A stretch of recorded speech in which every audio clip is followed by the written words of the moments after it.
Historia e pabesueshme e shqiptarit që pretendon se depërtojnë në Al-Qaeda si agent i CIA-s.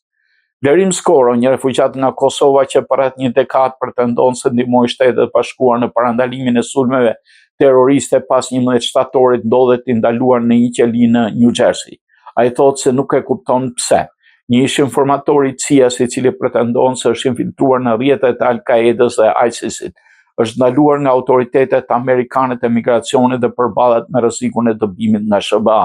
Bëhet fjalë për Blerim Skoron, 55 vjeç refugjat nga Kosova, i cili sipas rrëfimit të tij luajti një rol të rëndësishëm në parandalimin e planeve terroriste pas sulmeve të 11 shtatorit. Skoro pretendon se ka punuar për shërbimet amerikane të inteligjencës për gati një dekadë duke rrezikuar jetën për të infiltruar në kampet e Al-Qaedës në Pakistan gjatë operacionit për gjumimin e Osama bin Ladenit.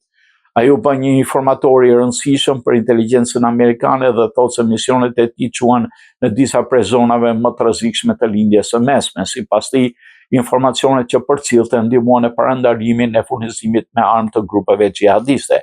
Arrestimin në një takim rutinë me autoritetet pasi dha fund punës si informator në vitin 2010, Skoro thotë se shërbimet amerikane premtuan se do t'i siguronin qëndrimin e përhershëm në SBA. Por më 3 gusht të këtij viti ai u arrestua nga agentët e ICE ndërsa ishte paraqitur në New Jersey për një takim rutinë biometrik në kuadër të rinovimit të lejes së punës. Skoro, babai 3 fëmijëve dhe aktualisht shofer taksie, kishte marrë në vitin 2022 leje për të qëndruar në SBA në bazë të konventës së Kombeve të Bashkuara kundër torturës.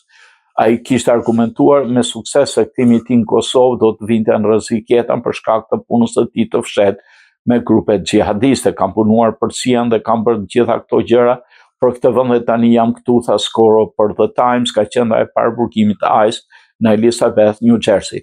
Shkova në zyrë për takimin tim planifikuar, dorëzova lejen e punës dhe patentën e drejtimit dhe papritur më vonë në prangat. Nuk ka kuptim, tregoi ai. Kam karakter shumë fort, kam qenë në luftë, kam trajnim ushtarak, por këtë herë ndihem sikur më kanë goditur me çekiç, shtoi Skoro.